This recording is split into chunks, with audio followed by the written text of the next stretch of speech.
Hi friend, स्वागत है आपका वेस क्लासेस यूट्यूब चैनल पे। तो चलिए आज का जो पहला क्वेश्चन है वो है, जैन परंपरा के अनुसार कौन अंतिम से एक पूर्व तीर्थंकर माने जाते हैं।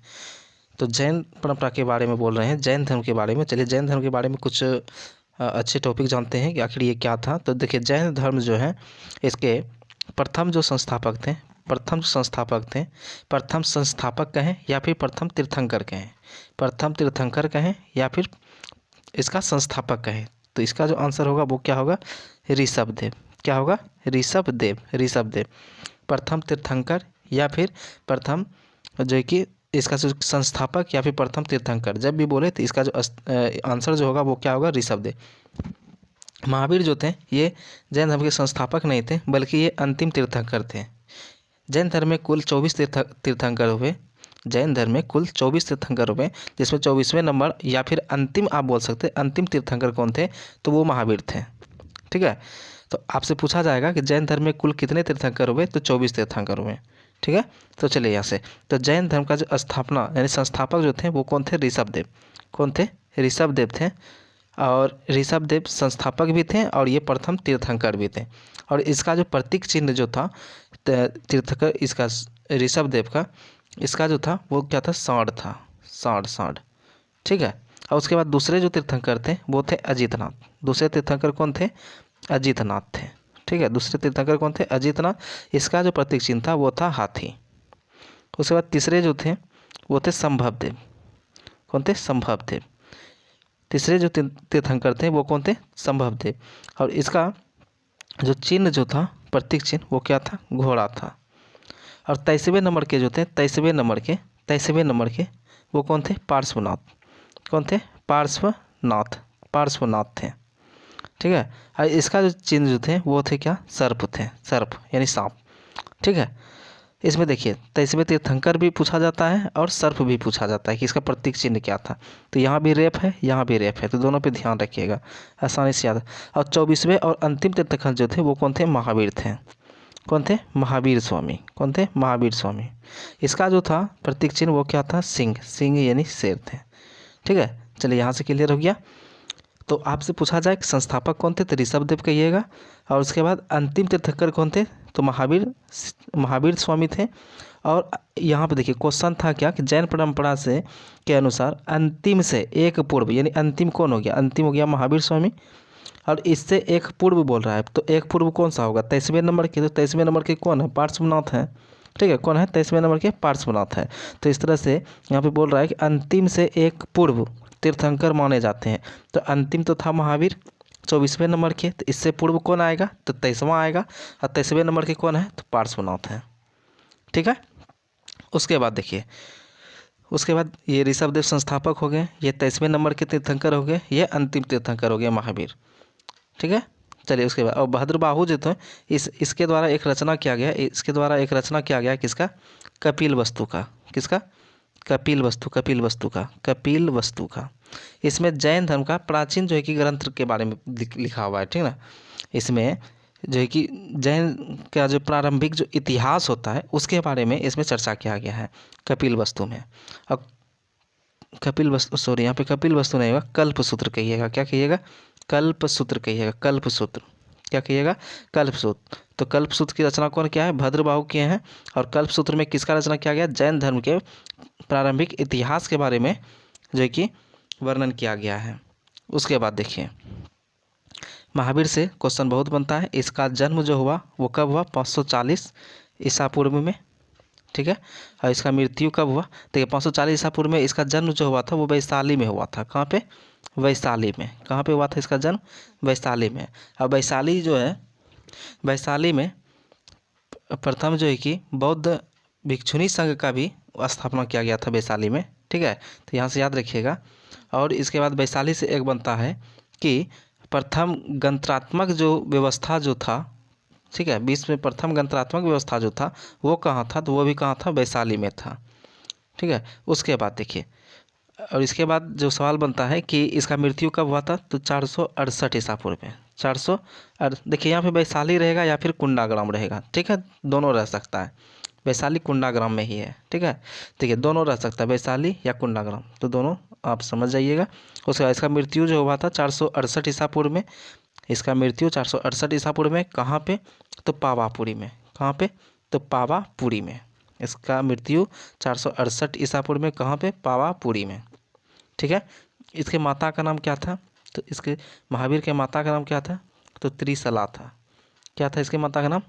त्रिशला था। और पिता का नाम क्या था? तो सिद्धार्थ था। पिता का नाम क्या था? तो सिद्धार्थ था। और इसकी पत्नी का नाम क्या था? यशोदा। क्या था? यशोदा। यशोधरा नहीं बोल रहे हैं, यशोदा बोल रहे हैं। यशोधरा गौतम बुद्ध की पत्नी का नाम था, यहाँ पे यशोदा बोल रहे हैं। ठीक है ना, यशोदा कौन है? महावीर की पत्नी का नाम। इसकी पुत्री का नाम क्या था? अनुजा अनुजा अनुजा अनुजा अनुजा अनुजा प्रियदर्शी। ठीक है, अनुजा प्रियदर्शी। और दामाद कौन था? तो जमाली था। चलिए यहाँ से इतना सा याद रखिएगा। तो चलिए, तो अगर आपसे पूछा जाए कि भद्रबाहु से एक सवाल बनेगा आपका क्या, कि इसने एक रचना क्या है किसका? कल्पसूत्र का। किसका क्या है? कल्पसूत्र का। इसमें क्या है? जैन धर्म के प्रारंभिक इतिहास के बारे में इसमें चर्चा किया है। एक सवाल बनता है आपका क्या, कि प्रथम जैन भिक्षुनी कौन था? प्रथम जैन भिक्षुनी कौन था? ठीक है, प्रथम जैन भिक्षुनी कौन था? भिक्षुनी भिक्षुनी। ठीक है, प्रथम जैन भिक्षुनी कौन था? तो यहाँ से जो आंसर होगा वो क्या होगा? चंपा। लेकिन भिक्षुनी संघ का प्रधान कौन था? प्रधान कौन था? प्रधान कौन था? तब आपका जो होगा आंसर वो चंदना होगा। क्या होगा? चंदना चंदना चंदना चंदना चंदना। ठीक है, चंदना। भिक्षुनी संघ का प्रधान अगर पूछे, भिक्षुनी संघ का प्रधान कौन था? चंदना। अब भिक्षुनी संघ पहला भिक्षुनी कौन था जैन धर्म का? तो वो चंपा हो जाएगा। ठीक है, चलिए यहाँ से क्लियर हुआ। और प्रथम जो जैन संगीति जो हुआ था वो पाटलिपुत्र में हुआ था, और दूसरा जो हुआ था वो कहाँ हुआ था? वल्लभी गुजरात में। चलिए यहाँ से याद रखिएगा। उसके बाद एक और यहाँ से जो इम्पोर्टेंट जो आपका सवाल जो बनेगा वो क्या बनेगा? दिगंबर और श्वेतांबर के बारे में।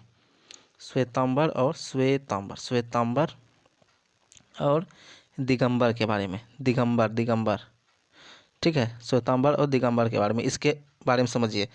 हुआ क्या था कि 300 ईसा पूर्व में मगध में अकाल पड़ गया था। क्या पड़ गया था?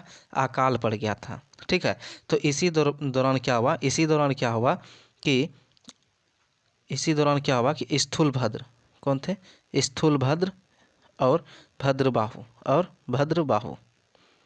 ठीक है, स्थूलभद्र और भद्रबाहु दोनों का सेना में क्या हुआ कि जब अकाल जब पड़ा तो भद्रबाहु क्या गए कि मगध को छोड़ करके कहाँ चले गए? कर्नाटक चले गए। कहाँ चले गए? कर्नाटक। अपने शिष्य को लेकर के कहाँ चले गए? कर्नाटक चले गए। ठीक है, उसके बाद अकाल समाप्ति के बाद फिर क्या हुआ कि भद्रबाहु वापस मगध आ गए। ठीक है, अकाल समाप्ति के बाद फिर से भद्रबाहु जो कि मगध वापस आ गए, जिससे स्थूलभद्र और भद्रबाहु के बीच कुछ मनमुटाव हुआ, और इस तरह से जैन धर्म दो जो है कि हिस्सों में बट गया। एक श्वेतांबर और एक बट गया किसमें? दिगंबर में। ठीक है, दिगंबर श्वेतांबर था कौन? श्वेत वस्त्र पहनने वाला। श्वेतांबर कौन थे? श्वेत वस्त्र पहनने वाला। ठीक है, इसका जो अध्यक्ष जो थे वो कौन थे? स्थूलभद्र थे। ठीक है, इसके कौन थे? स्थूलभद्र। और दिगंबर में कौन थे? दिगंबर में तो क्या थे? नग्न रहने वाले। ठीक ना, क्या थे? नग्न रहने वाले। इसके जो थे अध्यक्ष कौन कर रहे थे? अध्यक्षता भद्रबाहु कर रहे थे। कौन कर रहे थे? भद्रबाहु कर रहे थे। चलिए बस यहाँ से इतना सा याद रखिएगा। और एक दो सवाल ये बनता है कि बताइए चंद्रगुप्त मौर्य जो है कि किस धर्म को मानते थे? तो जैन धर्म को। उदयन किसको मानते थे? तो जैन धर्म को। तो जैन धर्म का पूरा कंप्लीट वीडियो हम डाल दिए हैं। ठीक ना, उसको आप ठीक ठाक से देख लीजिएगा अच्छे से। एक दिलवाड़ा का जैन मंदिर पूछा जाता है। दिलवाड़ा का जैन मंदिर कहाँ है? तो माउंट आबू राजस्थान में है। ठीक है, चलिए यहाँ से ये पहला नंबर क्वेश्चन कंप्लीट हुआ। चलिए दूसरे नंबर क्वेश्चन पे चलते हैं। देखिए दूसरा नंबर क्वेश्चन क्या कहता है कि निम्न में से किस स्रोत के अनुसार यह कहा जाता है कि अशोक ने श्रीनगर शहर को बसाया? ठीक है, श्रीनगर को बसाया। तो चलिए यहाँ से समझिएगा। तो देखिए अशोक से जो सवाल जो बनता है बहुत ही महत्वपूर्ण बनता है।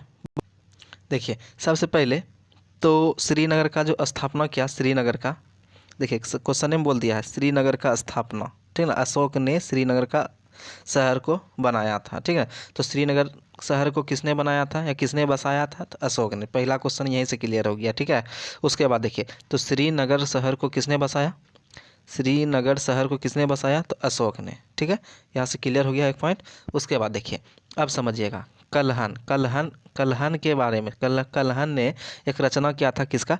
राजतरंगिणी का। कल्हन की राजतरंगिणी। देखिए कल्हन का एक था क्या? राजतरंगिणी। राजतरंगिणी, राजतरंगिणी, ठीक है, राजतरंगिणी था। तो राजतरंगिणी में क्या था? इसमें राजतरंगिणी में क्या था कि इसने जम्मू कश्मीर का वर्णन किया था। किसका? जम्मू कश्मीर के बारे में पूरा जो है कि वर्णन किया था, उसके इतिहास के बारे में। ठीक है, अब कल्हन जो है कि कल्हन किस वंश, देखिए यहाँ से समझिएगा, कल्हन जो है कि किस वंश से संबंधित थे? तो वो थे लोहार वंश से। किससे? लोहार वंश से। ठीक है ना, लोहार वंश से। और लोहार वंश के संस्थापक जो थे वो कौन थे? संग्राम राज। कौन थे? संग्राम राज। संग्राम राज। तो कल्हन जो थे हर्ष और जय सिंह, ठीक है ना, हर्ष और जय सिंह दोनों के दरबार में रहा करते थे। ठीक है, जय सिंह और जो कि हर्षवर्धन, ठीक ना, दोनों के दरबार में रहा करते थे। ठीक है, तो मुख्य रूप से आपका जो सवाल बनता है कि कल्हन के राजतरंगिणी से किस राज्य के बारे में पूरा इतिहास का पता चलता है? तो जम्मू कश्मीर आप याद रखिएगा। ठीक है, उसके बाद श्रीनगर को किसने बसाया? अशोक ने। यह वर्णन कहाँ पे किया गया है? तो फिर से कहाँ पे? राजतरंगिणी में किया गया है। ठीक है, तो चलिए यहाँ से ध्यान रखिएगा। उसके बाद तीसरा नंबर जो क्वेश्चन है वो क्या है कि दक्षिण भारत में जैन धर्म का प्रचार प्रसार हुआ था, किसके द्वारा हुआ था? तो अभी तुरंत बताए थे कि स्थूलभद्र का जो है कि श्वेतांबर, और जो है कि भद्रबाहु का, और भद्रबाहु का क्या था? दिगंबर थे। ठीक है ना, तो दिगंबर भद्रबाहु कहाँ गए थे? तो कर्नाटक। कर्नाटक कहाँ पड़ता है? दक्षिण भारत में। तो कर्नाटक जाकर के इसने क्या किए? जैन धर्म का प्रचार प्रसार किए थे। ठीक है, तो यहाँ से आंसर क्या हो जाएगा? भद्रबाहु। तो यहाँ से आंसर क्या हो जाएगा? भद्रबाहु हो जाएंगे। ठीक है, चलिए अगले क्वेश्चन पे चलते हैं। देखिए अगला जो क्वेश्चन है वो क्या है? चौथा नंबर क्वेश्चन है कि गुप्त काल में सर्वोच्च न्यायिक प्राधिकार किसके पास था? गुप्त काल में सर्वोच्च सर्वोच्च सर्वोच्च न्यायिक प्राधिकार किसके पास था? अब ये बताइए, गुप्त काल में या फिर और किसी भी काल में जो उसका जो न्यायिक जो प्राधिकार होता है वो कौन होगा? वहाँ का मुखिया ही होंगे। मुखिया कौन? तो राजा होंगे। ठीक है, तो यहाँ से आंसर राजा हो जाएंगे। ठीक है, क्या हो जाएंगे? राजा हो जाएंगे। तो देखिए गुप्त काल के बारे में थोड़ा सा जान जाइए। गुप्त काल के बारे में थोड़ा सा जान, तो देखिए गुप्त काल के जो संस्थापक थे वो कौन थे? श्रीगुप्त। कौन थे? श्रीगुप्त। ठीक है ना, गुप्त वंश के संस्थापक थे वो कौन थे? श्रीगुप्त थे। और गुप्त काल में ही मंदिर बनाने का कला प्रारंभ हुआ। किसका हुआ? मंदिर बनाने का कला का प्रारंभ हुआ। ठीक है, मंदिर बनाने के कला का प्रारंभ हुआ। और इसी गुप्त काल को ही भारतीय इतिहास का स्वर्ण युग कहा जाता है। भारतीय इतिहास का क्या कहा जाता है? स्वर्ण युग कहा जाता है। ठीक है, बहुत इंपॉर्टेंट है ये सब। उसके बाद गुप्त काल के दौरान व्यापारिक जो है कि जगह जो था, व्यापार करने का जो जगह जो था वो प्रमुख कौन था? तो वो कौन था? उज्जैन था। कौन था? उज्जैन था। ठीक है, तो यहाँ से याद रखिएगा, गुप्त काल में व्यापारिक केंद्र जो था वो कौन था? उज्जैन था। ठीक है, उसके बाद देखिए इसका वास्तविक जो संस्थापक जो माना जाता है वो किसको माना जाता है? चंद्रगुप्त फर्स्ट को, चंद्रगुप्त प्रथम को माना जाता है। ठीक है ना, चंद्रगुप्त प्रथम। और इसी का जो उपनाम है वो क्या है? महाधीराज के नाम से जाना जाता है। महाधीराज के नाम से इसको जाना जाता है, चंद्रगुप्त प्रथम को। ठीक है, इसने क्या किया? गुप्त संवत जो है कि चलाया था। कब? 319 में, 319 से 20 तक में चलाया था। ठीक है ना, कौन सा? तो गुप्त संवत चलाया था। कौन सा संवत? तो गुप्त संवत चलाए थे। ठीक है, तो यहाँ से याद रखिएगा। और इसके बाद इसका जो है कि उत्तराधिकारी जो बने थे, ठीक है ना, इसका उत्तराधिकारी जो बने थे वो कौन बने थे? समुद्रगुप्त। कौन बने थे? समुद्रगुप्त। ठीक है, समुद्रगुप्त बने थे। यानी कि चंद्रगुप्त प्रथम के बाद कौन आए शासन करने? तो समुद्रगुप्त आए। ठीक है, कौन आए? समुद्रगुप्त। इसी ने क्या करवाया था? अश्वमेघ यज्ञ करवाए थे। कौन सा यज्ञ? अश्वमेघ यज्ञ करवाए थे। ठीक है, उसके बाद इसे समुद्रगुप्त को क्या कहा जाता है? भारत का नेपोलियन कहा जाता है। क्या कहा जाता है? भारत का नेपोलियन कहा जाता है। इसलिए कहा जाता है क्योंकि इसने जो है ना एक भी युद्ध हारा ही नहीं था। ठीक ना, और इसीलिए इसको और भी कहा जाता है क्या, 100 युद्धों का विजेता। क्या कहा जाता है, 100 युद्धों का विजेता कहा जाता है, ठीक है, 100 युद्धों का विजेता कहा जाता है। और इसने समुद्रगुप्त ने ही क्या किया था, समुद्रगुप्त ने ही क्या किया था कि प्रयाग प्रयाग प्रयाग प्रयाग, ठीक है ना, प्रयाग स्तंभ लेख का रचना करवाया था, ठीक है। और जो इससे जो MVVI क्वेश्चन जो बनता है एकदम गारंटेड क्वेश्चन, वो क्या बनता है कि किसके सिक्के पर बीना बजाते हुए चित्र का चित्रांकन किया गया था, ठीक है, बीना बजाते हुए चित्र का चित्रांकन किसके सिक्के पे करवाया गया था, तो समुद्रगुप्त ने ही अपने सिक्के पर बीना बजाते हुए चित्र का चित्रांकन करवाया था, ठीक है। बहुत MVVI है क्वेश्चन, इसको याद रखिएगा। और इसी को कविराज भी कहा जाता है, भारत का नेपोलियन भी कहा जाता है और इसको कविराज भी कहा जाता है। इसके बाद समुद्रगुप्त के बाद आता है कौन, चंद्रगुप्त द्वितीय आता है। कौन आता है, चंद्रगुप्त द्वितीय आता है। इसको विक्रमादित्य कहा जाता है, देवराज भी कहा जाता है, ठीक है। इसमें जो महत्वपूर्ण जो बनता है इसे चंद्रगुप्त द्वितीय से, कि इसने किसका किया था, विक्रम संवत का किया था, विक्रम संवत का चालू किया था, ठीक है ना, विक्रम संवत कब, तो 57 ईसा पूर्व में, कब, 57 ईसा पूर्व में, ठीक है, विक्रम संवत इसने चालू किया था। और इससे जो इम्पोर्टेंट बनता है कि इसी के दरबार में कौन आया था, फाहियान आया था। कौन आया था, फाहियान आया था, ठीक है। फाहियान चीन का यात्री था, ये किसके जो कि दरबार में आए थे, चंद्रगुप्त द्वितीय के दरबार में आए थे। और इसके बाद चंद्रगुप्त द्वितीय के बाद कौन आए जो है कि, वहाँ है कुमारगुप्त। कौन आए, कुमारगुप्त, ठीक है, कुमारगुप्त। इससे जो इम्पोर्टेंट बनता है वो क्या बनता है, नालंदा विश्वविद्यालय। कौन बनता है, नालंदा विश्वविद्यालय का संस्थापक कौन थे, तो कुमारगुप्त थे, ठीक है। नालंदा विश्वविद्यालय में ही हुएन सांग ने क्या किया था, शिक्षा जो कि प्राप्त किया था। इसीलिए नालंदा विश्वविद्यालय को ही हुएन सांग स्मारक भी कहा जाता है। इसी को क्या कहा जाता है, हुएन सांग स्मारक भी कहा जाता है, स्मारक भी कहा जाता है, ठीक है ना। नालंदा विश्वविद्यालय क्या कहा जाता है, ह्वेनसांग स्मारक भी कहा जाता है। तो यहाँ से आप याद रखिएगा, ठीक है। उसके बाद इसके बाद कुमारगुप्त के बाद कौन आते हैं, स्कंदगुप्त। कौन आते हैं, स्कंदगुप्त, ठीक है, स्कंदगुप्त आते हैं। स्कंदगुप्त के समय में भारत पर हुनों का आक्रमण हुआ था, ठीक है, भारत पर हुनों का आक्रमण हुआ था। चलिए यहाँ से इतना सा याद रखिएगा। एक सवाल आप बताइएगा कि भारत पे तैमूर लंग ने कब आक्रमण किया था, ठीक है, तैमूर लंग ने कब आक्रमण किया था, आप कमेंट बॉक्स में बताइएगा, ठीक है।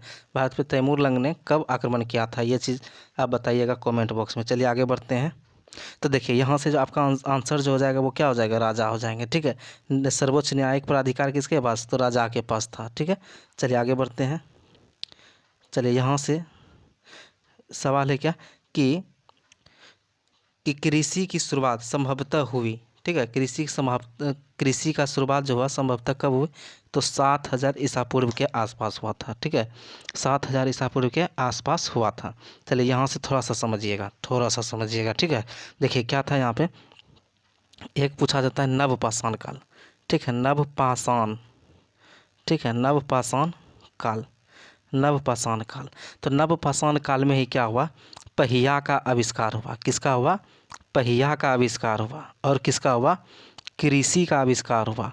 और अस्थाई जीवन, होता क्या था कि पहले अस्थाई जीवन नहीं जिया करते थे, ठीक ना, काहे कि उस समय आपको पता ही है कि शिकार उकार करके जो है कि अपना जीवन यापन क्या करते थे। वहाँ पे जैसे शिकार जैसे अब ख़त्म हो गया, ठीक ना, तो वहाँ से क्या करते थे, पलायन हो जाते थे दूसरे जगह, ठीक है। तो नवपाषाण काल में क्या हुआ कि वहाँ पे अस्थाई जो है कि जीवन जीना प्रारंभ कर दिया। और कुत्ता का भी जो पालन जो हुआ, ठीक है, कुत्ता को जो पालतू जो बनाया गया वो नवपाषाण काल में ही बनाया गया। चलिए उसके बाद देखिए यहाँ से इम्पोर्टेंट क्या है, यहाँ से थोड़ा सा याद रखिएगा कैसे, कि देखिए पहिया जो खरीदिएगा कैसा खरीदिएगा, नया ना खरीदिएगा। पहिया जो खरीदिएगा कैसा, नया खरीदिएगा। नया से हो गया नवपाषाण काल, और पहिया से हो गया पहिया। पहिया कैसा खरीदिएगा, तो नया खरीदिएगा, ठीक है, कैसा खरीदिएगा, नया खरीदिएगा। तो इसीलिए आपसे जब पूछे कि पहिया का आविष्कार कब हुआ, तो नया नया नया नया यानी नवपाषाण काल, ठीक है, कौन सा, नवपाषाण काल। तो यहाँ से आप याद रखिएगा, ठीक है। पहिया आप कैसा खरीदें, तो नया खरीदें, नौ से नया खरीदें। पहिया कैसा खरीदें, नया। तो जब भी आपसे पूछे कि पहिया का आविष्कार किस युग में हुआ, किस काल में हुआ, तो नवपाषाण काल में हुआ। कब हुआ, तो नवपाषाण काल में हुआ। उसके बाद देखिए नवपाषाण काल से एक जो है की जगह मिला कौन, मेहरगढ़। कौन, मेहरगढ़। और यहाँ से क्या चीज़ का प्राप्ति हुआ, तो गेहूं का साक्ष्य मिला था। किसका मिला था, गेहूं का साक्ष्य मिला था। ठीक है। और यूपी का एक था कौन, कोल्डीवा। कौन था, कोल्डीवा।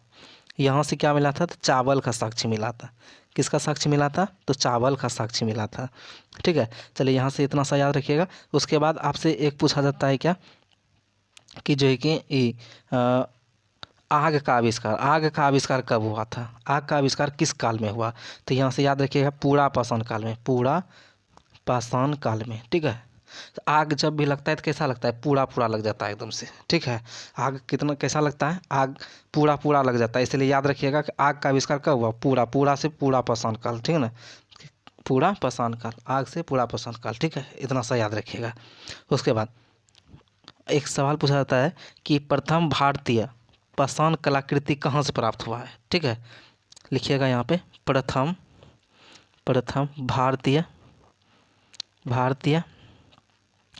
पूरा पाषाण कलाकृति कहाँ से मिला है। ठीक है, कलाकृति कहाँ से मिला है, तो यहाँ से ये नया क्वेश्चन है। ठीक है, करेंट अफेयर्स का है कि प्रथम भारतीय पूरा पाषाण कलाकृति कहाँ से मिला है, तो रामेश्वरम से। कहाँ से, रामेश्वरम से। तो यहाँ से याद रखिएगा, रामेश्वरम से। ठीक है, चलिए आगे बढ़ते हैं। तो देखिए यहाँ से क्या कह सकें कि पहिया का आविष्कार, पहिया कैसा खरीदिएगा, पहिया का आविष्कार किस काल में हुआ, तो पहिया कैसा खरीदिएगा, नया।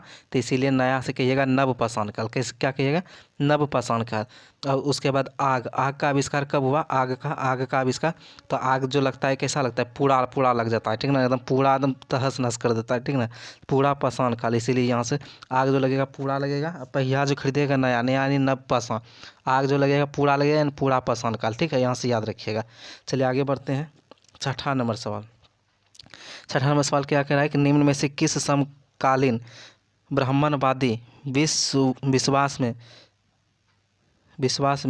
बुद्ध ने पूर्ण आस्था व्यक्त की। किस समकालीन ब्राह्मणवादी विश्वास में बुद्ध ने पूर्ण आस्था व्यक्त की, तो इसका ऑप्शन जो है ईश्वर पे पूर्ण आस्था जो बुद्ध ने जो व्यक्त जो किया, किस पे किया था, ईश्वर पे। तो ईश्वर तो नहीं होगा, क्योंकि कि ईश्वर जैन धर्म भी नहीं मानता है और बौद्ध धर्म भी नहीं मानता है, तो ईश्वर पे तो आस्था होगा ही नहीं। कर्म का सिद्धांत, ठीक है।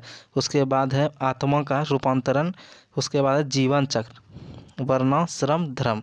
देखिए धर्म, तो यहाँ से देखिए इसका मतलब क्या हुआ, जीवन चक्र के बारे में समझिए। यहाँ से आंसर जो होगा आपका 4 नंबर होगा, जीवन चक्र होगा। ठीक है, तो हुआ क्या कि जब बुद्ध जब अपने राज दरबार से जब निकल के जब गांव का जब भ्रमण कर रहे थे, तो वहाँ से इसने 4 अवस्था को देखा था। ठीक ना, बूढ़ा, बीमार व्यक्ति, ठीक ना, बाबा सबको ऐसे ऐसे देखा था। ठीक ना, तो उसी से उसको क्या हुआ कि वो अपने जीवन चक्र के बारे में समझ गए थे। ठीक ना, कि राजा व प्रजा से कुछ नहीं होता है। ठीक ना, जीवन चक्र इसका निश्चित होता है कि आदमी जो है कि पहले बच्चा रहता है, युवा रहता है, उसके बाद वृद्ध होता है, बीमार पड़ता है, ऐसे वैसे पूरा चीज़ का वर्णन हुआ था। ठीक है, इसीलिए से जीवन चक्र के बारे में पूरा पूरा जो है कि आस्था व्यक्त किया था। ठीक है, चलिए यहाँ से आंसर ये हो जाएगा। उसके बाद देखिए 7वां नंबर क्वेश्चन है कि किस स्थान पर भगवान महावीर की मृत्यु हुई थी, तो भगवान महावीर की मृत्यु कब हुई थी, 468 ईसा पूर्व में हुआ था। कहाँ पे, पावापुरी में। कहाँ पे हुआ था, पावापुरी में। ठीक है, तो ये चीज़ कहाँ पे है, पावापुरी, यहाँ पे। और वैशाली में क्या हुआ था, तो इसका जन्म हुआ था कब, तो 540 ईसा पूर्व में इसका जन्म हुआ था। कहाँ पे, तो वैशाली में। उसके बाद कुशीनगर में किसका मृत्यु हुआ था, तो बुद्ध का मृत्यु हुआ था। ठीक है, और उसके बाद राजगिरी जो है कि क्या था, मगध का प्रथम राजधानी क्या था, तो राजगिरी था। बहुत पूछा जाता है, मगध का प्रथम राजधानी राजगिरी था। चलिए आगे बढ़ते हैं। देखिए फिर से वही सवाल है कि महावीर का जन्म 540 ईसा पूर्व में किस स्थान पर हुआ था, तो कहाँ पे हुआ था, तो वैशाली में। कहाँ पे हुआ था, तो वैशाली में। अब मगध का प्रथम राजधानी कहाँ पे, मगध का प्रथम राजधानी कहाँ पे, तो राजगिरी में। कहाँ पे, राजगिरी में। उसके बाद सारनाथ में क्या हुआ था, सारनाथ में बुद्ध ने प्रथम धर्म चक्र परिवर्तन दिया थे। ठीक ना, प्रथम भाषण दिए थे। ठीक है, तो यहाँ से याद रखिएगा। सांची के स्तूप का निर्माण किसने करवाया, तो सांची के स्तूप का निर्माण जो करवाया किसने करवाया, अशोक ने करवाया। किसने करवाया, तो अशोक ने करवाया। देखिए अशोक जो थे ये कौन से धर्म कौन से यानी कि साम्राज्य से थे, तो ये मौर्य साम्राज्य से थे। किससे थे? मौर्य वंश से। ठीक है ना। अशोक किस वंश से संबंधित थे? तो मौर्य वंश से संबंधित थे। ठीक है। तो यहाँ से याद रखिएगा, अशोक किस वंश से संबंधित थे? तो मौर्य वंश से संबंधित थे।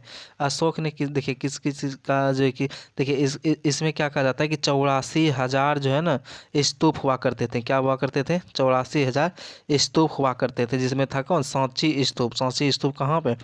तो मध्य प्रदेश में। कहाँ पे? तो मध्य प्रदेश में। ठीक है।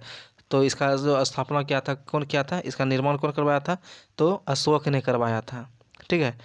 चलिए इसके बाद समझिएगा कि भारत का सबसे बड़ा जो स्तूप है वो कौन है?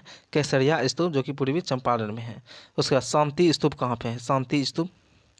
शांति स्तूप कहाँ है? बहुत पूछा जाता है। तो शांति स्तूप कहाँ है? तो राजगीर में है। कहाँ पे है? राजगीर में। शांति स्तूप कहाँ है? तो राजगीर में।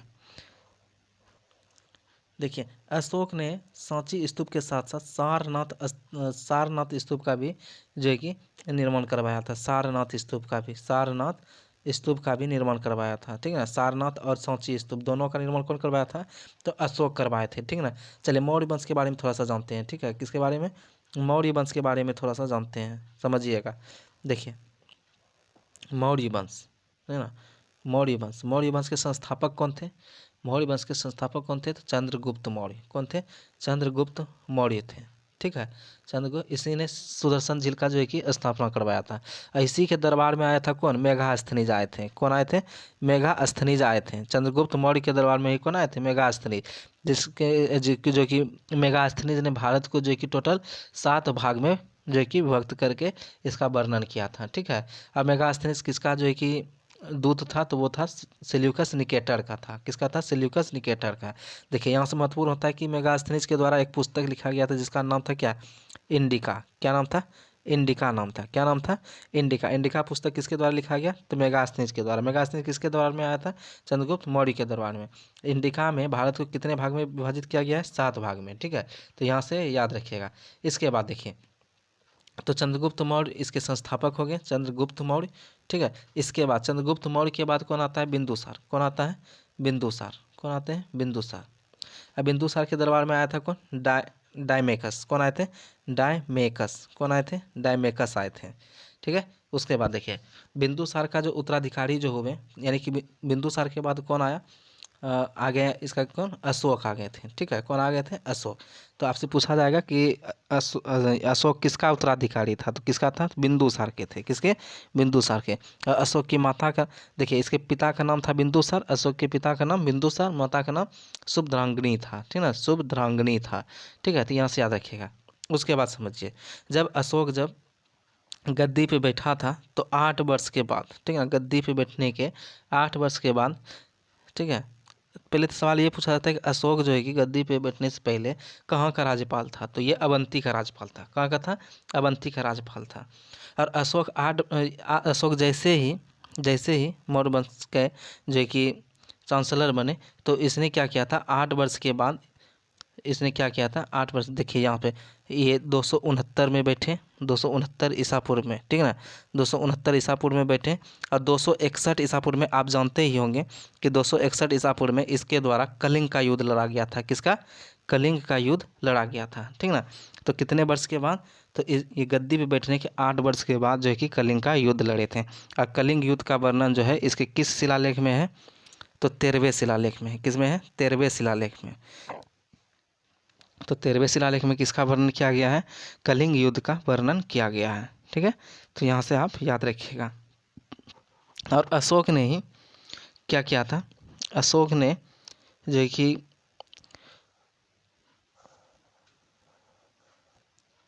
अशोक ने अपने चचेरे भाई निग्रोध से बौद्ध धर्म के बारे में जानकारी लिया था। और इसने उपगुप्त से दीक्षा लिया था। ठीक है। उपगुप्त से दीक्षा लेकर के क्या किए थे?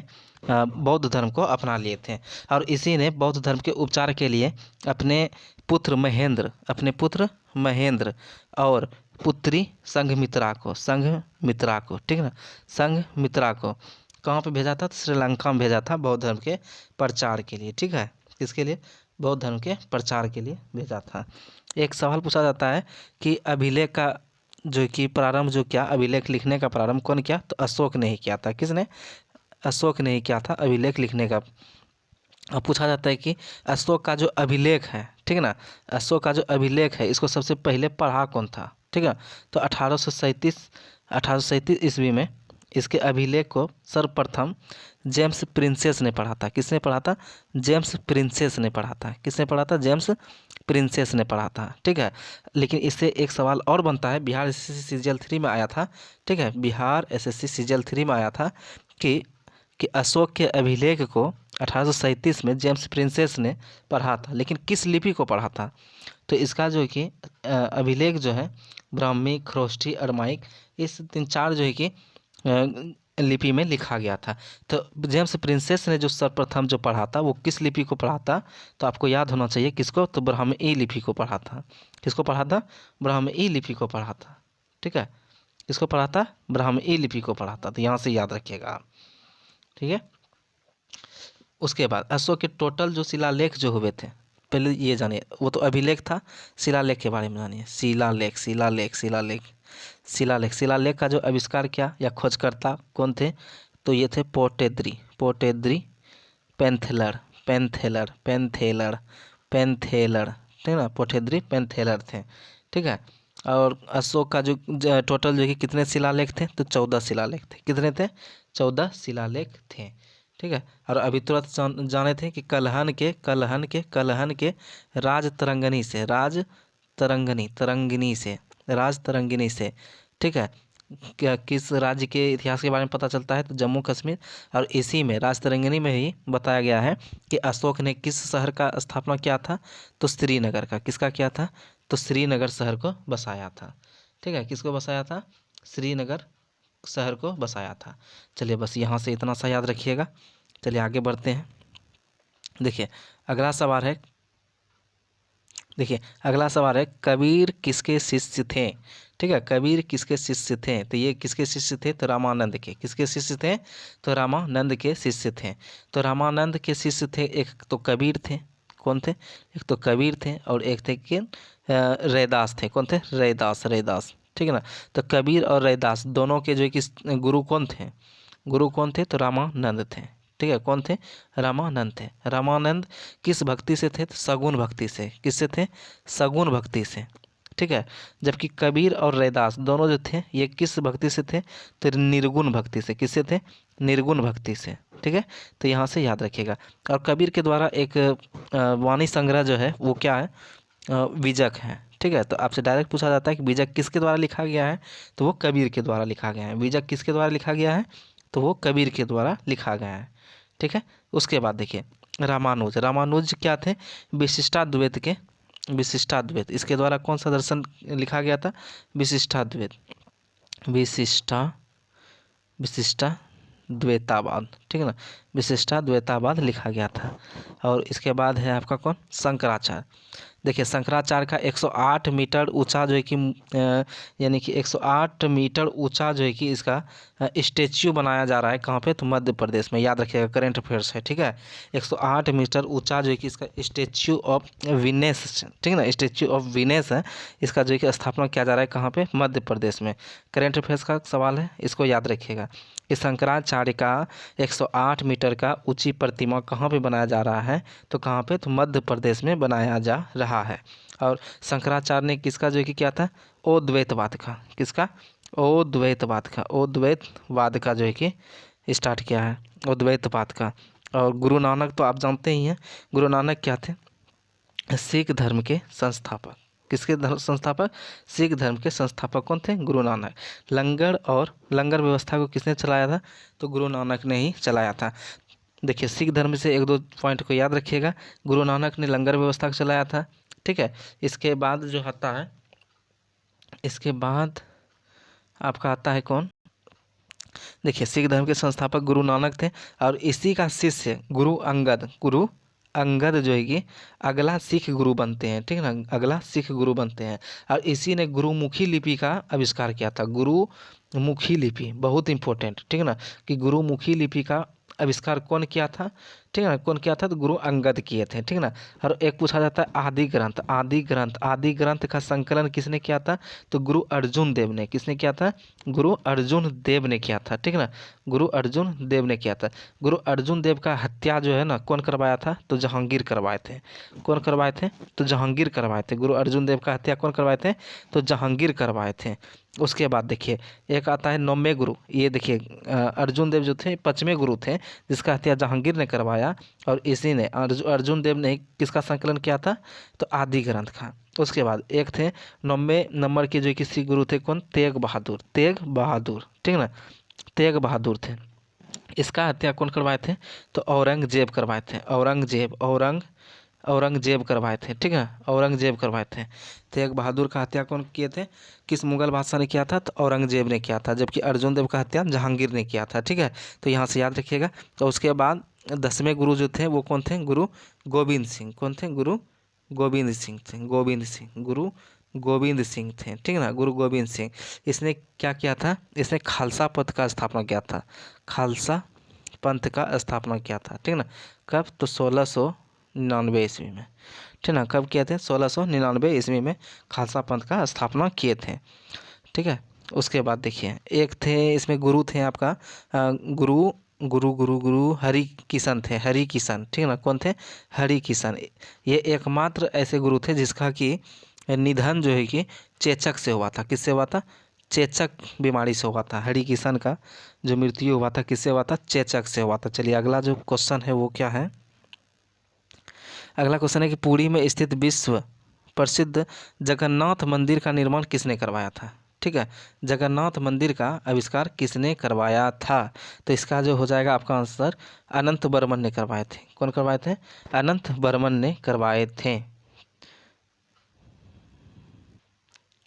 चलिए देखिए जितने भी मंदिर हैं उन सब के बारे में एक बारी डिटेल से जानते हैं, ठीक है।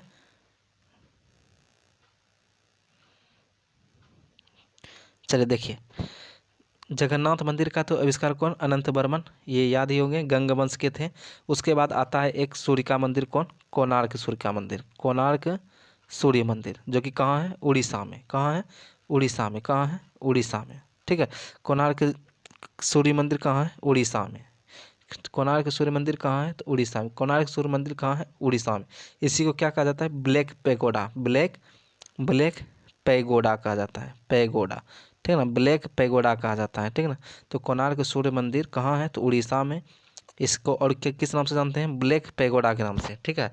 इसका जो आविष्कार किया वो कौन किए थे, नरसिंह देव फर्स्ट ने, नरसिंह नरसिंह देव नरसिंह देव फर्स्ट ने किए थे इसका आविष्कार, ठीक है।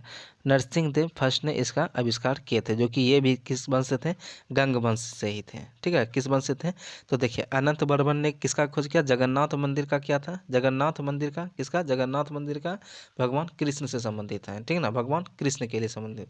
कोणार्क मंदिर किस लिए प्रसिद्ध है, तो सूर्य मंदिर के लिए। तो कोणार्क सूर्य मंदिर कहाँ है, तो उड़ीसा में है। इसको ब्लैक पेगोडा भी कहा जाता है। इसका जो निर्माण करवाया कौन कराया, नरसिंह देव ने करवाया, ठीक है। उसके बाद देखिए एक है आपका मोढेरा का सूर्य मंदिर, कहाँ का, मोढेरा का सूर्य मंदिर, ठीक है ना, सूर्य मंदिर। तो ये मोढेरा का सूर्य मंदिर कहाँ पे है, तो ये है गुजरात में, कहाँ पे है, तो गुजरात में, कहाँ पे है, गुजरात में, ठीक है। तो इसका जो आविष्कार करवाया था कौन, भीमदेव ने, किसने, भीमदेव ने, किसने करवाया था, भीमदेव ने करवाए थे, किसने, भीमदेव, जो कि सोलंकी वंश के थे, किस वंश के थे, सोलंकी वंश के थे, सोलंकी वंश के। चलिए इसके आगे और मंदिर को देखते हैं। एक आता है आपका कौन, एलोरा का कैलाश मंदिर, एलोरा का कैलाश मंदिर देखते हैं, ठीक है ना, कैलाश मंदिर, एलोरा का कैलाश मंदिर। तो इसका इसका जो निर्माण करवाया था किस वंश ने, एलोरा, देखिए एरा, एरा आप याद रखिएगा, एरा, ठीक है ना, एलोरा का कैलाश मंदिर का निर्माण किसने करवाया था, एरा, एरा याद रखिए, राज से कौन सी, ए से एलोरा हो जाएगा, राज से कौन सी हो जाएगा, राष्ट्रकूट वंश ने, किसने, तो राष्ट्रकूट वंश ने, ठीक है ना, राष्ट्रकूट वंश ने। तो यहाँ से याद रखिएगा किसने, राष्ट्रकूट वंश। और राष्ट्रकूट वंश के कौन थे, तो कृष्ण फर्स्ट थे, कौन थे, राष्ट्रकूट वंश के कौन थे, तो कृष्ण फर्स्ट थे। तो ज़्यादा जो पूछा जाता है कि एलोरा कैलाश मंदिर का निर्माण किसने किया, तो वहाँ से वंश दिया जाता है, तो राष्ट्रकूट वंश से आप याद रखिएगा, एरा, एरा, ठीक है ना, एरा से। और ये एलोरा का कैलाश मंदिर जो है वो कहाँ पे था, तो महाराष्ट्र में था। कहाँ पे, महाराष्ट्र में, इसको भी नोट कर लीजिएगा। उसके बाद देखिए एक पूछता है खजुराहो, खजुराहो मंदिर, ठीक ना, कौन मंदिर, खजुराहो मंदिर। यहाँ से आप याद रखिएगा खो चो, खच खच याद रखिएगा, ठीक ना।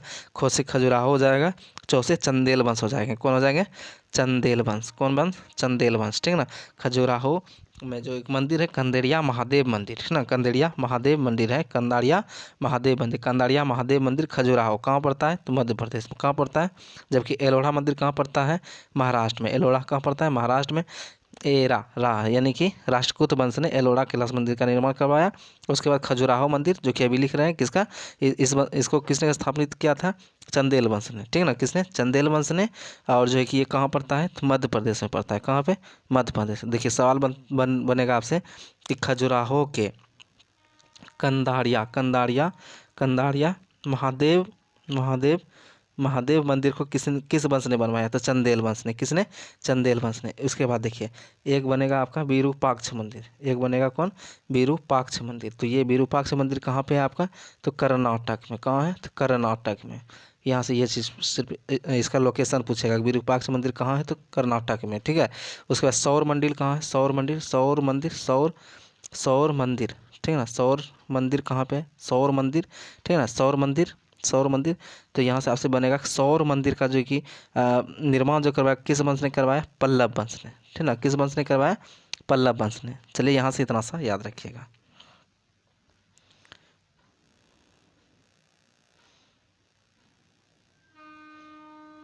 देखिए अगला जो क्वेश्चन है वो क्या है, डायनासोर के बारे में, ठीक है। कौन है, डायनासोर विलुप्त हुए थे।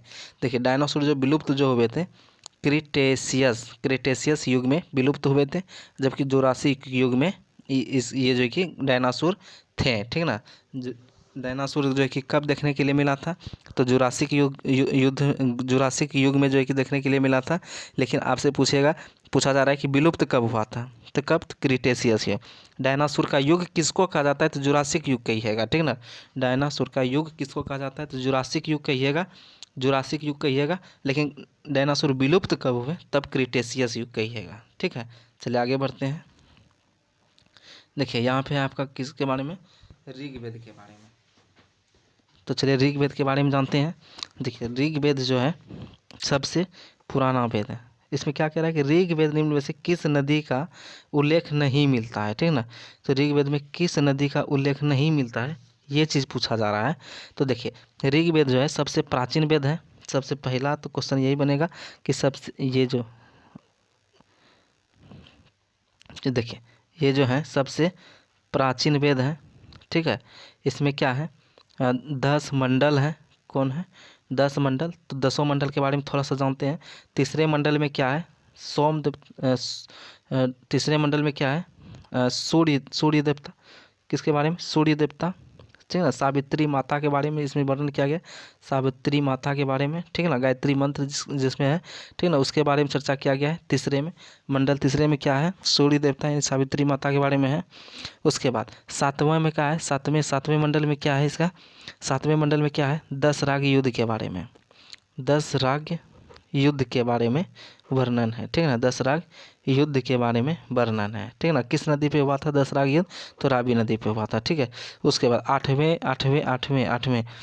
मंडल में किसके बारे में किया गया है, तो हस्तलिखित के बारे में किया गया है, यानी कि खिल शब्द का प्रयोग किया गया है, ठीक ना। खिल शब्द का प्रयोग किस मंडल में किया गया है, तो 8वें मंडल में किया गया है, ठीक ना। उसके बाद देखिए नौमा मंडल में क्या है, सोम देवता के बारे में। देखिए तीसरे में था क्या, सूर्य के बारे में, सावित्री माता के बारे में। और 9वें मंडल में क्या है, सोम देवता के बारे में, ठीक है ना, सोम देवता के बारे में, ठीक है। 9वें में क्या है, सोम देवता के बारे में। चलिए यहाँ से इतना सा याद रखिएगा। उसके बाद देखिए ऋग्वेद में ही क्या किया गया है, अधन्य अधन्य अधन्य अधन्य रुकिए, ऋग्वेद में अधन्य शब्द का प्रयोग किस लिए हुआ है, तो गाय के लिए हुआ है। किसके लिए हुआ है, गाय के लिए हुआ है, ठीक ना। किसके लिए हुआ है, गाय के लिए। उसके बाद 10 मंडल हो गए और 1028 क्या है इसमें, सुक्ति है, ठीक ना। 1028 सुक्ति हैं। 10,462 क्या है, ऋचाएँ, क्या है, ऋचाएँ हैं, ठीक है।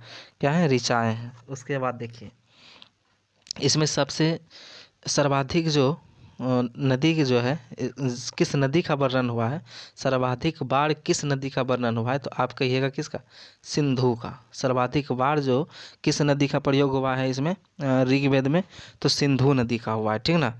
उसके बाद देखिए, उसके बाद सबसे सर्वाधिक बार किस नदी का यानी कि प्रयोग हुआ है इसमें, किस नदी का उल्लेख है सर्वाधिक बार, तो सिंधु नदी का। और जबकि जबकि सबसे पवित्र अगर कहे, पवित्र सबसे पवित्र नदी इसमें कौन है, तो सरस्वती है। कौन है, सरस्वती नदी है, ठीक है। सबसे पवित्र नदी सरस्वती, और सर्वाधिक बार उल्लेख नदी कौन सा है, तो सिंधु नदी है। और गंगा का कितने बार हुआ है, तो एक बार। गंगा का उल्लेख कितना बार हुआ है, तो एक बार। और यमुना का कितने बार हुआ है, यमुना का कितने बार हुआ है, 3 बार उल्लेख हुआ है, ठीक है। और कृष्णा का भी हुआ है, ठीक है। तो यहाँ से याद रखिएगा। तो देखिए कौन कौन, सिंधु, सरस्वती, गंगा, यमुना और कृष्णा।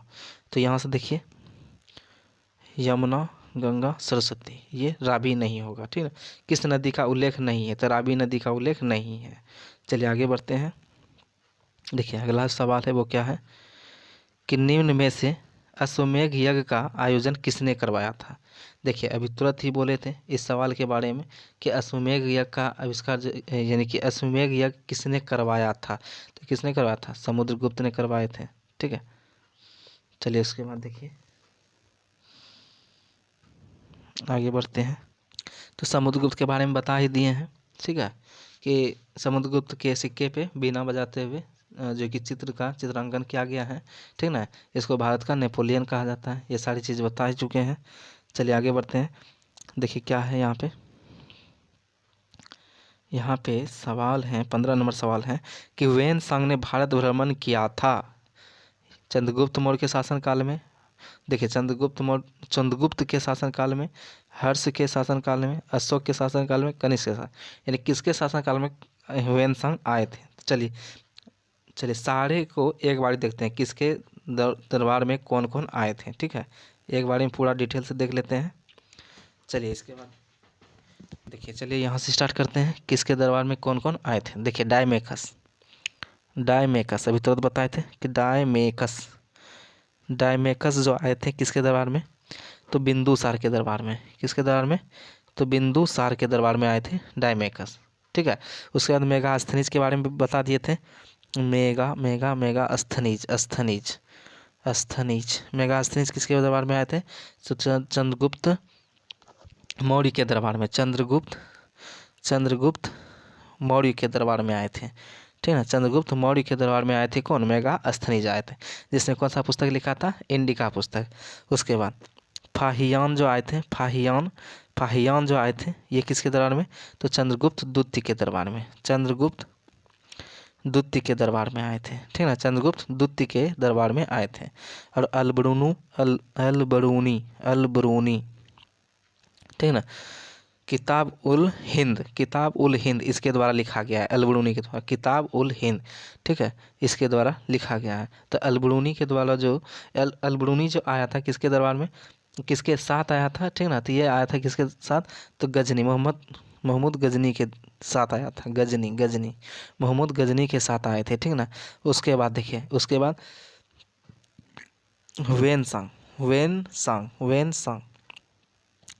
वेनसांग जो आए थे ये किसके दरबार में, तो ये आए थे हर्षवर्धन के दरबार में।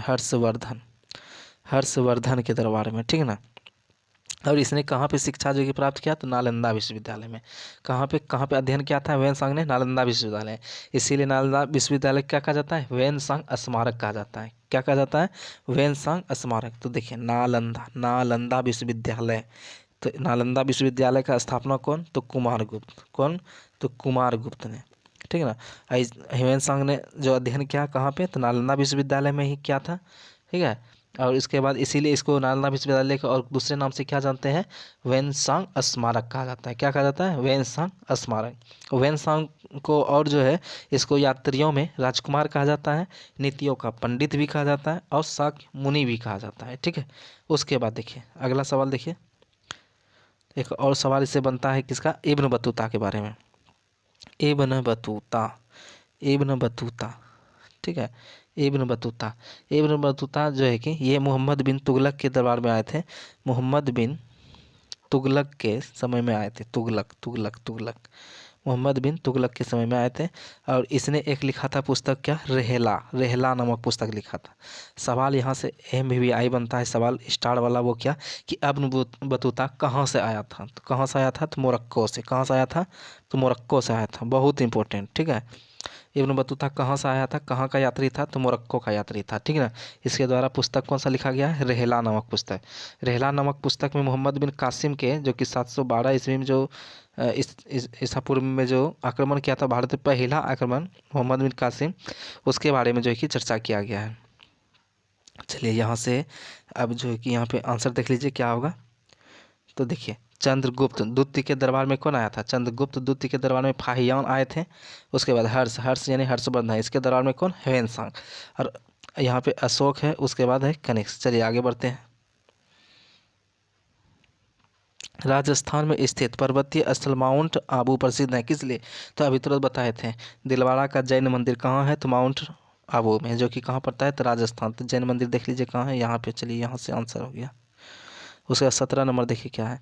17 नंबर क्वेश्चन है कि किस पाल शासक ने बौद्धों के लिए प्रसिद्ध विक्रमशिला विश्वविद्यालय की स्थापना करवाया था, ठीक है। तो विक्रमशिला किस पाल शासक ने, पाल शासक, पाल शासक। तो देखिए, पाल वंश का संस्थापक कौन, पाल वंश का संस्थापक कौन, तो गोपाल, कौन, तो गोपाल। और इसके द्वारा ओदंतपुरी विश्वविद्यालय का स्थापना किया गया था। ओदंतपुरी विश्वविद्यालय का, विश्वविद्यालय का स्थापना किया गया था। गोपाल पाल वंश के संस्थापक थे। इसके द्वारा ओदंतपुरी विश्वविद्यालय का स्थापना किया गया था, ठीक है। ओदंतपुरी विश्वविद्यालय कहाँ पड़ता है, तो बिहार शरीफ में पड़ता है। और इसी का जो कि एक शासक थे, वो कौन थे, तो धर्मपाल। कौन थे, तो धर्मपाल थे। इसने, धर्मपाल ने किसका आविष्कार किया था, तो विक्रमशिला का। किसका, विक्रमशिला, विक्रमशिला विश्वविद्यालय का। विक्रमशिला विश्वविद्यालय किस जिला में पड़ता है, तो ये भागलपुर जिला में पड़ता है, ठीक है ना, भागलपुर जिला में पड़ता है। चलिए यहाँ से ये खत्म हुआ। देखिए अगला सवाल है, खजुराहो के मंदिर का निर्माण किसने करवाया। अभी तुरंत बोले थे एरा, एरा याद रखिएगा, ए से एलोरा कैलाश मंदिर, ठीक है ना। और उसके बाद एलोरा, एलोरा का हो जाता। उसके बाद एक बताएं क्या, खच बताए थे। ख से खजुराहो, चौ से चंदेल वंश। तो देखिए खजुराहो, खजुराहो मंदिर का निर्माण कौन करवाया, तो चंदेल वंश। देखिए बुंदेलखंड के चंदेल के द्वारा। तो यहाँ से आंसर ये हो जाएगा, ठीक है। और अगर पूछता कि एलोरा का मंदिर किसने बनवाया, एलोरा का मंदिर किसने बनवाया, देखिए 20 रुपया अभी जो चल रहा है ना, 20 रुपया नया वाला जो है, उस पर चित्रांकन एलोरा के मंदिर का ही किया गया है, ठीक है। तो यहाँ से याद रखिएगा कि एलोरा का मंदिर का निर्माण किस पे किया गया है, किस रुपया पे, तो 20 रुपया के यानी कि मुद्रा पे किया गया है, ठीक है। तो एलोरा के मंदिर का निर्माण किसने करवाया था, तो राष्ट्रकूट ने। किसने, कहाँ पे पड़ता है, तो महाराष्ट्र में। एलोरा मंदिर कहाँ है, तो महाराष्ट्र, महाराष्ट्र। खजुराहो मंदिर कहाँ है, तो खजुराहो मंदिर आपका कहाँ है, मध्य प्रदेश, मध्य प्रदेश, ठीक है। चलिए आगे बढ़ते हैं। तो चालुक्य वंश के सबसे पहला शासक कौन था, तो पुलकेशिन प्रथम थे। कौन थे, पुलकेशिन प्रथम थे। उसके बाद देखिए, सांची का स्तूप किस शासक ने बनाया, सांची का स्तूप कहे या फिर सारनाथ स्तूप के, सारनाथ स्तूप के, सारनाथ स्तूप के, ठीक है। सांची का स्तूप या सारनाथ स्तूप, दोनों का निर्माण किसने करवाया, अशोक ने। अशोक किस वंश से संबंधित थे, तो मौर्य वंश से। उसके बाद देखिए, कुषाण शासक कनिष्क का राज्याभिषेक कब हुआ था, तो यहाँ से देखिए, तो कुषाण वंश के संस्थापक जो थे वो कौन थे, कुषाण वंश के संस्थापक जो थे वो कौन थे, कंडफिसस, कंडफिसस, ठीक है ना। कौन थे, कंडफिसस, कुछ ऐसे क्या नाम था, कंडफिसस, क्या नाम था याद नहीं आ रहा है। देखिए कुषाण वंश के संस्थापक जो थे, हाँ, कुजुल कंडफिसस, कुजुल कंडफिसस, कंडफिसस। इसके संस्थापक जो थे कुषाण वंश के, वो कौन थे, कुजुल कंडफिसस इसके संस्थापक थे। लेकिन कुषाण वंश के जो प्रतापी शासक जो थे, प्रतापी शासक वो कौन थे, तो वो थे कौन, कनिष्क थे। कौन थे, कनिष्क थे। और इसी के शासनकाल में जो है कि चौथी बौद्ध संगति जो है कि आयोजन किया गया था, ठीक है ना। चौथी बौद्ध संगति किसके शासनकाल में, तो कनिष्क के शासनकाल में जो है कि हुआ था। कहाँ पे, तो जम्मू कश्मीर के कुंडल वन में। कहाँ पे, जम्मू कश्मीर के कुंडल वन में किया गया था। जब ये कुषाण वंश के शासक कनिष्क, कनिष्क कौन, कनिष्क, देखिए यहाँ पे लिखा हुआ है कनिष्क। तो कनिष्क जब गद्दी पे जब बैठा, यानी कब, 78 ईस्वी में, कब, 78 ईस्वी में, ठीक है, 78 ईस्वी में जब ये गद्दी पे बैठा, तो देखिए यहाँ पे यही पूछा जा रहा था, कुषाण शासक कनिष्क राज्याभिषेक किस सन में हुआ, तो 78 एडी में हुआ था। 78 एडी यानी कि ईस्वी, ठीक है, 78 एडी यानी कि 78 ईस्वी, ठीक है, यहाँ से याद रखिएगा। और 78 ईस्वी में ही इसने शक संवत, किसका, शक संवत, शक संवत, शक संवत, ठीक है ना, शक संवत का जो है कि निर्माण करवाया, यानी कि स्थापना करवाया, शक संवत, यानी कि शक संवत किसने चलवाया, तो कनिष्क ने चलवाया, कब, तो 78 ईस्वी में। देखिए कुछ संवत को जल्दी जल्दी से देख लेते हैं, यहाँ से याद रखिएगा। देखिए विक्रम संवत, कौन सा, विक्रम संवत, विक्रमादित्य ने चलवाया था, ठीक ना, विक्रम संवत विक्रमादित्य ने चलवाया था, कब, तो 58 ईसा पूर्व में, कब, तो 58 ईसा पूर्व में। और हिजरी संवत कब चला था, हिजरी संवत, तो 622 ईसा पूर्व में, 622 ईसा पूर्व नहीं होगा, ईस्वी होगा, ठीक ना। देखिए तो विक्रम संवत कब, 58 ईसा पूर्व, शक संवत कब, 78 ईस्वी। सिर्फ देखिए ईसा पूर्व में जो स्टार्ट हुआ है संवत, वो विक्रम संवत ही सिर्फ ईसा पूर्व में स्टार्ट हुआ है, बाकी बात सब ईस्वी में है। जैसे शक संवत 78 ईस्वी कहिएगा, हिजरी संवत 622 ईस्वी कहिएगा, ठीक है। उसके बाद एक है कौन, गुप्त संवत, गुप्त संवत कब, 319-20 ईस्वी में, 19-20 ईस्वी में, ठीक है। उसके बाद एक है आपका इलाही संवत, जो कि अकबर के द्वारा चलाया गया था 1583 में, 1583 ईस्वी में, ठीक ना, इलाही संवत 1583 ईस्वी में। चलिए एक बारी बोलिएगा, शक संवत कब, शक संवत कब, 78 ईस्वी में, शक संवत कब, 78 ईस्वी में। आपको पता होना चाहिए कि भारत सरकार ने शक संवत के, शक संवत को ही, ठीक ना, शक संवत को ही जो है कि महीना जो है कि मान के चलता है, ठीक ना।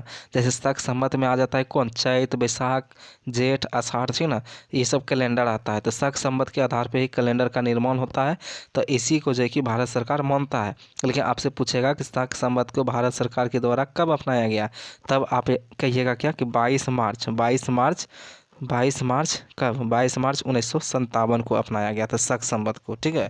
भारत सरकार ने शक संवत को राष्ट्रीय संवत के रूप में कब अपनाया, तो 22 मार्च 1957 में।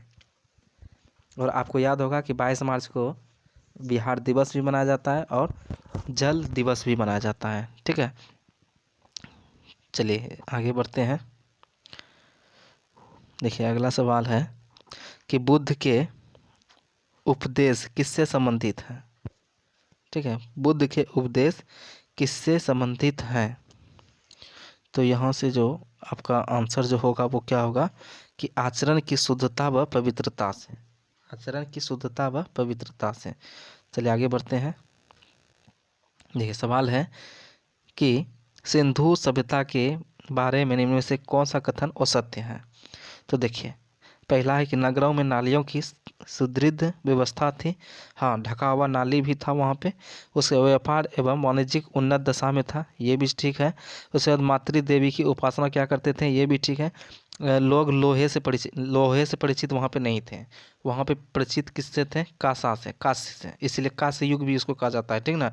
कांसा से, लोहा से परिचित नहीं थे, ठीक है, तो यहाँ से याद रखिएगा लोहा से परिचित नहीं थे। देखिए वहाँ पे क्या क्या चीज़ नहीं था उसके बारे में थोड़ा सा जानिए।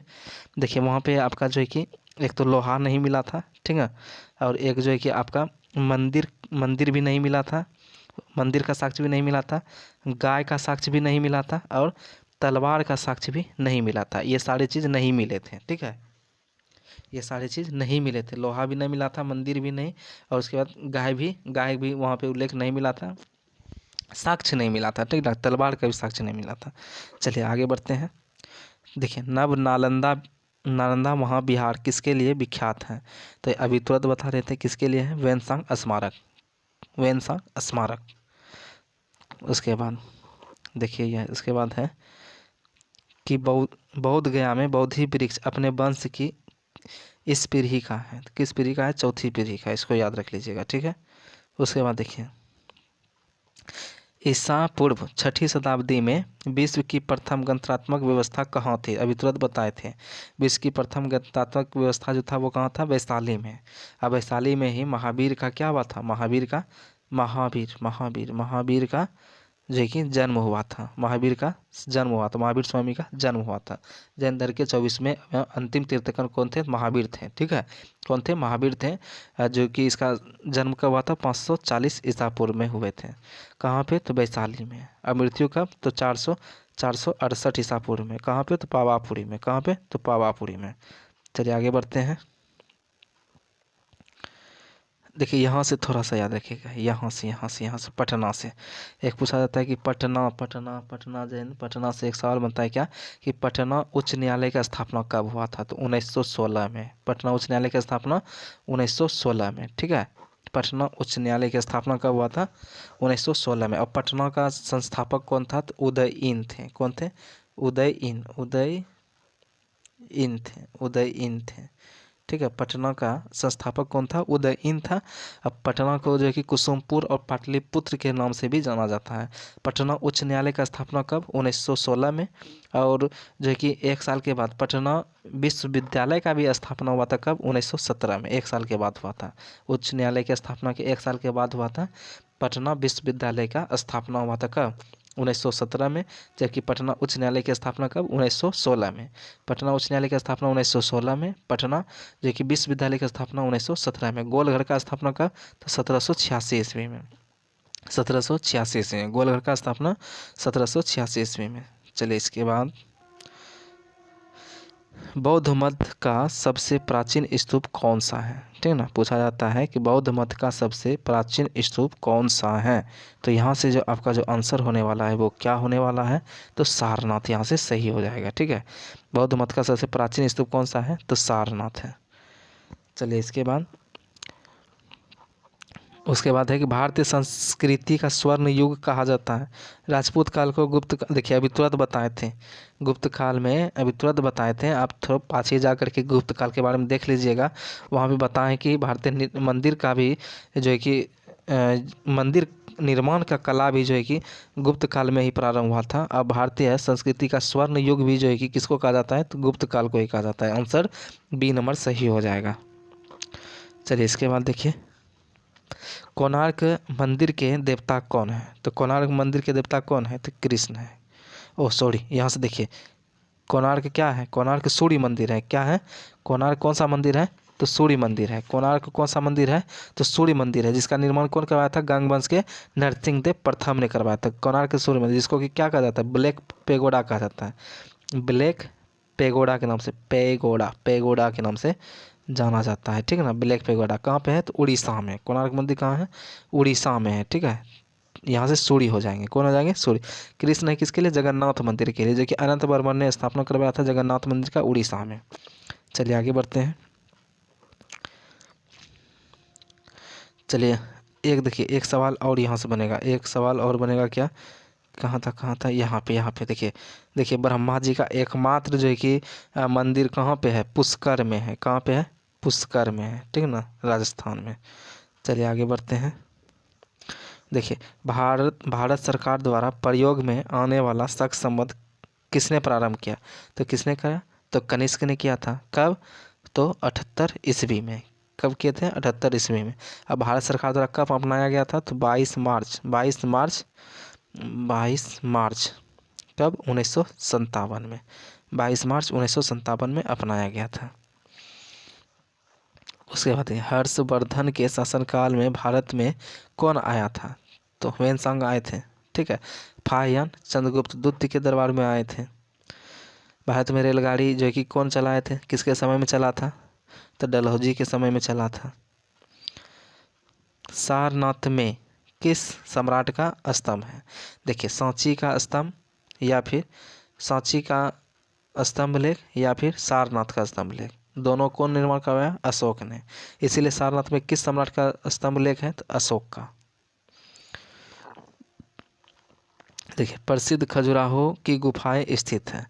जब खजुराहो मंदिर जब मध्य प्रदेश में है तो खजुराहो का गुफा भी कहाँ होगा? यहीं होगा, मध्य प्रदेश में। महाराष्ट्र में क्या है? तो एलोरा का मंदिर है, ठीक है ना। एलोरा का कैलाश मंदिर है, एलोरा का कैलाश मंदिर है कहाँ पे, तो महाराष्ट्र में। कौन करवाया था निर्माण, तो एरा एरा एरा ए से एलोरा, रा से राष्ट्रकूट ने करवाया था, राष्ट्रकूट वंश ने, ठीक है। चलिए आगे बढ़ते हैं। आगे है आपका कि निम्न में से कौन सा एक अन्य तीन के समसामयिक नहीं था, ठीक है। कौन अन्य तीन से, यानी कि इसमें क्या कह रहा है कि तीनों के समसामयिक नहीं था, ठीक है। सवाल है तीनों से समसामयिक नहीं था, तो यहाँ से जो आपका जो आंसर जो हो जाएगा वो कौन हो जाएगा, मिलिंद हो जाएंगे, ठीक ना। मिलिंद। एक है मिलिंद पन्हो, कौन लिखा है, तो नागसेन ने। मिलिंद पन्हो कौन लिखा है, तो नागसेन ने, याद रखिएगा यहाँ से। चलिए आगे बढ़ते हैं।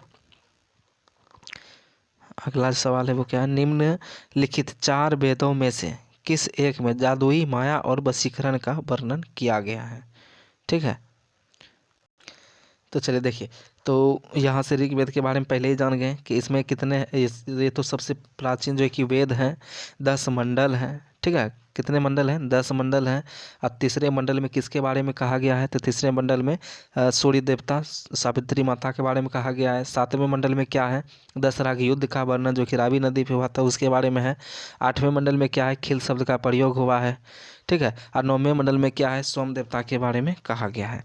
उसके बाद देखिए, उसके बाद है यहाँ पे क्या, ऋग्वेद, ठीक है ना। तो ऋग्वेद में क्या है कि इसको तो सबसे प्राचीन वेद कहा गया है, इसको याद रखिएगा। और इसमें जो है कि 10 मंडल हैं और 1028 सूक्ति भी हैं और 10,462 ऋचाएँ भी हैं। उसके बाद देखिए यजुर्वेद जो है कि इससे एक सवाल बनता है कि कौन सा वेद गद और पद दोनों में लिखा गया है, ठीक है ना। गद और पद दोनों में लिखा गया है, तो यहाँ से याद रखिएगा कौन है, यजुर्वेद हो जाएंगे, ठीक है ना। इसमें इसी वेद में यज्ञ संबंधी विधि विधान के बारे में कहा गया है। और इस जो है कि वेद के ब्राह्मण ग्रंथ को क्या कहा जाता है, शतपथ कहा जाता है। क्या कहा जाता है, शतपथ कहा जाता है, ठीक है ना। तो शतपथ ब्राह्मण ग्रंथ है किसका, तो यजुर्वेद का। उसके बाद देखिए यहाँ से याद रखिएगा कि सामवेद क्या है, भारतीय संगीत का जनक कहा जाता है। भारतीय संगीत का जनक किस वेद को कहा जाता है, तो सामवेद को कहा जाता है। किसको कहा जाता है, सामवेद को। इसके जो कि ब्राह्मण ग्रंथ को क्या कहा जाता है, पंचवीस कहा जाता है। क्या कहा जाता है, पंचवीस। उसके बाद देखिए अथर्ववेद में ही क्या है, जादू टोना के बारे में और कन्याओं के जन्म का निंदा करता है कौन, अथर्ववेद। कन्याओं के जन्म का निंदा कौन करता है, अथर्ववेद। और जादुई माया वगैरह किस में है, अथर्ववेद में। उसके बाद देखिए, आपसे पूछा जाए कि वेद त्रयी में कौन शामिल नहीं है, तो वेद त्रयी में ये तीनों हैं, ऋग्वेद, यजुर्वेद और सामवेद, जबकि अथर्ववेद आपका वेद त्रयी में नहीं है। चलिए आगे बढ़ते हैं। आगे जो सवाल है वो क्या है, अगला सवाल है कि सारनाथ स्थित स्तंभ का निर्माण किसने करवाया था। फिर से वही सारनाथ कहे या सांची स्तंभ लेख कहे, दोनों का आंसर क्या होगा, अशोक हो जाएगा। कनिष्क ने किसका जो है कि निर्माण करवाया, शक संवत चलवाया था, ठीक है ना। शक संवत चलाया था कब, तो 78 ईस्वी में, ठीक है ना, 78 ईस्वी में, ठीक है। चलिए इसके बाद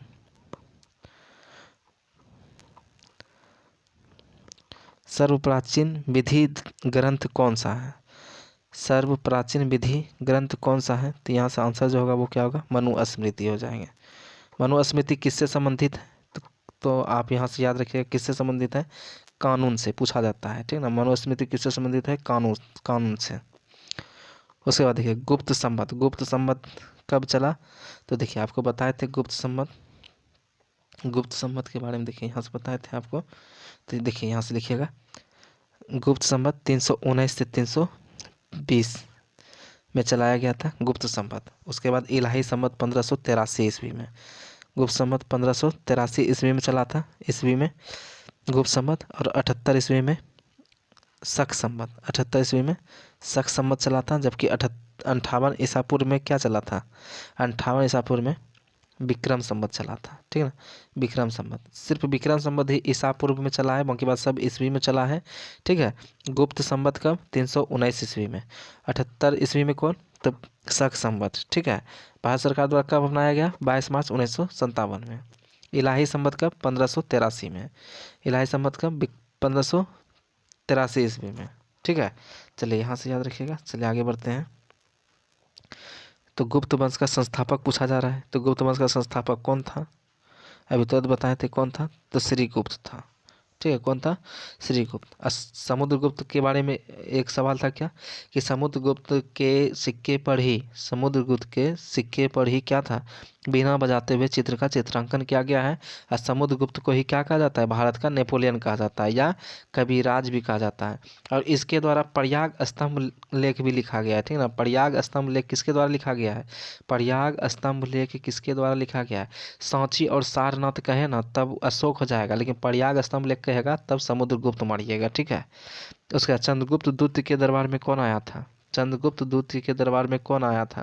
तो कौन आया था? तो फाहियान आए थे। कौन आए थे? फाहियान। चलिए आगे बढ़ते हैं। देखिए, तोल्कापियम ग्रंथ का संबंध किससे है? तो व्याकरण से है। ठीक है, व्याकरण से एक सवाल बनता है कि पाणिनि पाणिनि पाणिनि, ठीक है ना, पाणिनि के बारे में, पाणिनि का जो एक पुस्तक है, ठीक है ना, व्याकरण पुस्तक लिखा गया है पाणिनि के बारे में, यहाँ से याद रखिएगा। चलिए आगे बढ़ते हैं। देखिए, सवाल है क्या, पुरातन अवशेषों के कालक्रम का निर्धारण किस पद्धति से होता है? पुरातन अवशेष यानी जीवाश्म के बारे में बात कर रहा है। किसके बारे में? जीवाश्म के बारे में बात कर रहा है। ठीक है, तो जीवाश्म के बारे में बात कर रहा है। तो यहाँ से जीवाश्म के बारे में जो बात कर रहा है, तो यहाँ से देखिए समझिएगा कि C14 कार्बन 14 के द्वारा जीवाश्म के आयु का पता चलता है। ठीक ना, किसके बारे में? जीवाश्म के आयु का पता चलता है किससे? कार्बन 14 से। ठीक है, तो इसका आंसर क्या हो जाएगा? कार्बन 14। लेकिन आपसे एक सवाल बनता है कि बताइए, चट्टानों का आयु किससे ज्ञात करते हैं? चट्टानों के आयु किससे ज्ञात करते हैं? तो इसमें जो आंसर हो जाएगा वो कौन हो जाएगा? यूरेनियम डेटिंग द्वारा। यूरेनियम डेटिंग के द्वारा। यूरेनियम डेटिंग के द्वारा। ठीक है ना, डेटिंग यूरेनियम डेटिंग के द्वारा। तो यूरेनियम डेटिंग के द्वारा किसका? चट्टान का आयु ज्ञात करते हैं। और जो है कि कार्बन 14 के द्वारा जीवाश्म का जो है कि आयु ज्ञात किया जाता है। लेकिन आपसे पूछा जाता है कि बताइए कि किसी वृक्ष का आयु कैसे ज्ञात करते हैं? तो उसके वलयों को गिन के, कैसे? उसके वलयों को गिन करके पता करते हैं, उसकी शाखाओं को गिन करके पता करते हैं। तो वहाँ ऑप्शन में रहेगा वलयों को गिन करके। तो आप याद रखिएगा, वृक्ष की आयु कैसे पता करते हैं?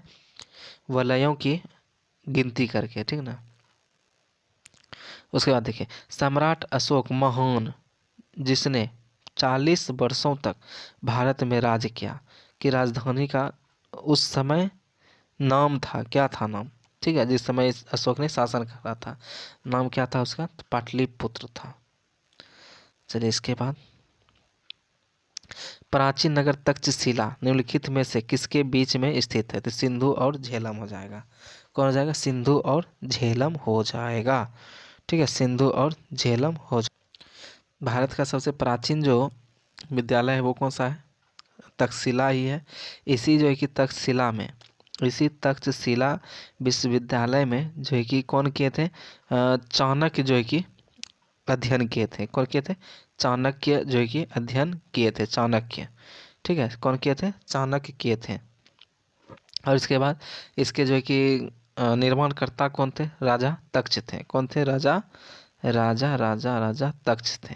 ठीक है, राजा तक्ष थे। तो तक्षशिला का निर्माणकर्ता कौन थे? राजा तक्ष थे। और इसी विश्वविद्यालय में, तक्षशिला विश्वविद्यालय में चाणक्य ने जो है कि अपना जो है कि अध्ययन किया था। अब विश्व का अगर प्राचीन अगर पूछा जाए जो है कि विश्वविद्यालय कौन सा है, तो तक्षशिला ही हो जाएगा। ठीक है, और धर्मपाल ने कौन सा विश्वविद्यालय का स्थापना किया था? तो विक्रमशिला का। कुमार गुप्त ने किसका किया था? तो नालंदा विश्वविद्यालय का। और गोपाल ने किसका किया था? तो ओदंतपुरी विश्वविद्यालय का। ठीक है, तो यहाँ से याद रखिएगा। तो यहाँ से आपका आंसर क्या हो गया कि तक्षशिला किसके किसके बीच है? सिंधु और झेलम, याद रखिएगा, सिंधु और झेलम। देखिए उसके बाद है कि हड़प्पा सभ्यता संबंधित है किससे? तो कांस्ययुगीन सभ्यता। कांस्ययुगीन सभ्यता है ये। ठीक है, क्या है? कांस्ययुगीन सभ्यता है। उसके बाद चीनी यात्री हेनसांग ने भारत का भ्रमण किया था किसके समय में? तो हर्षवर्धन के शासन काल में किया था। उसके बाद देखिए यहाँ से और जान जाते हैं।